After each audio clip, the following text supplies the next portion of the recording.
பயம் பெரும்பாலும் நமது அதிகப்படியான சிந்தனை மற்றும் கற்பனையின் விளைவாகும்.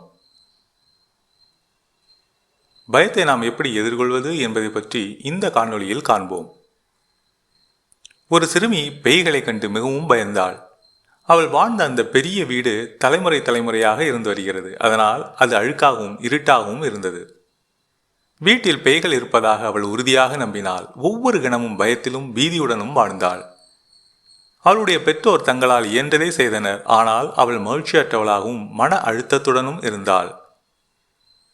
அவர்கள் அவளுக்கு தொழில்முறை சிகிச்சையை நாடினர். ஆனால் எதுவும் பலனளிக்கவில்லை. இறுதியில் அந்த தம்பதியினர் மிகவும் சோர்வடைந்ததால் மூதாதையர் வீட்டை விட்டு சிறிய உயிரோட்டமான வீட்டை வாங்க முடிவு செய்தனர். ஒரு நாள் அந்த பெண்ணின் தாய் வழி தாத்தா பாட்டி அவர்களை பார்க்க வந்தார்கள். அவர்களுக்கு இந்த விஷயம் தெரிந்ததும் தாத்தா சிரித்துக்கொண்டே, நீங்க முன்னாடியே சொல்லியிருந்தால் இந்த விஷயம் இன்னும் நீட்டிச்சிருக்காது என்றார். பெற்றோர் ஆச்சரியப்பட்டார்கள். அந்த இரவு மின்சாரம் துண்டிக்கப்பட்டது. எல்லாம் இருட்டாக மாறியதால் அந்த பெண் தன் அறையிலிருந்து ஓடி வந்தாள். திடீரென்று ஒரு நிழல் அவள் அருகில் வந்தது. நிழலின் கைகளில் ஒரு மெழுகுவர்த்தி இருந்தது. அது ஒரு பேய். அந்த பெண் கத்துவதற்குள் பேய் அவளிடம் பளபளக்கும் காகிதத்தில் சுற்றப்பட்ட பரிசு பையை கொடுத்தது.